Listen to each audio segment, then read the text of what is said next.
Yang juga tengah ramai diperbincangkan, saudara, seorang warga di Deli Serdang, Sumatera Utara tewas diduga dibunuh usai diculik oknum TNI. Keluarga korban mengaku sebelum ditemukan tewas, korban dijemput paksa pelaku yang diduga dipicu persoalan kendaraan. Secara iman kami bisa menerima, tapi sekarang kita yang bernegara, Pak. Secara hukum kami meminta keadilan, ya Pak.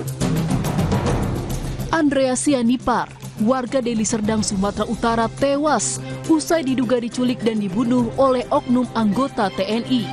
Keluarga korban menyatakan awalnya korban dijemput paksa di Jalan Medan Binjai dan kemudian dibawa ke rumah dinas oknum TNI di Asrama TNI Abdul Hamid, Kecamatan Sunggal pada 8 Desember 2024.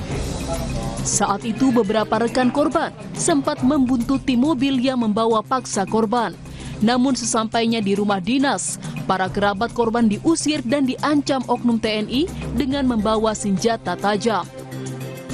Yang melihat abang kami ini dibawa paksa mobil Alia hitam. Korban dibawa paksa menuju rumah dinasnya. Di Asrama Abdul Hamid. Di situ langsung disambut oleh istri si oknum TNI ini dengan ngamuk-ngamuk. Di rumah dinas itu udah kumpul anak-anak muda yang dikumpulkan oleh si Olmes ini dengan sajam-sajamnya. Saat itu tidak diketahui lagi kabar korban. Nah, dan sekarang ya ditemukan korban sudah tidak bernyawa. Kasus tewasnya Andrea Sianipar dilaporkan adik korban ke Denpom pada 11 Desember 2024. Pihak keluarga korban meminta kasus ini diusut tuntas. Pihaknya berharap pelaku dapat diberi hukuman yang setimpal. Sebagai ibunya yang melahirkanlah saya, si Olmes itu harus dihukum mati dan dipecat dari keanggotaan. Juga istrinya ikut terlibat dalam pembunuhan. Jika dia membunuh anakku, orang baik itu, dia butuhkan anaknya. Masih ada anaknya 2, laki-laki dan perempuan. Harus dihukum seadil-adilnya kau Olmes. Kejam kali kau yang hidup itu.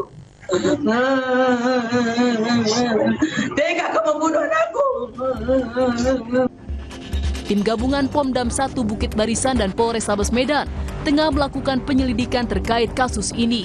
Saat ini, oknum TNI yang diduga menculik dan membunuh Andrea Sianipar kini sudah ditahan dan dalam pemeriksaan. Sampai belum mengakui kalau dia yang menyekap. Tapi masih kita dalam. Makanya ada pendalaman.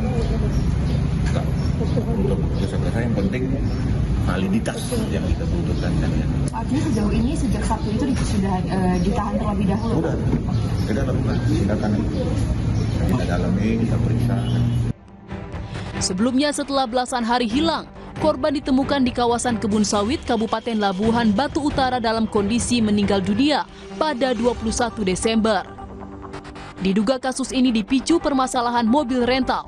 Korban dituduh melakukan penggelapan mobil oknum TNI. Tim Liputan Kompas TV.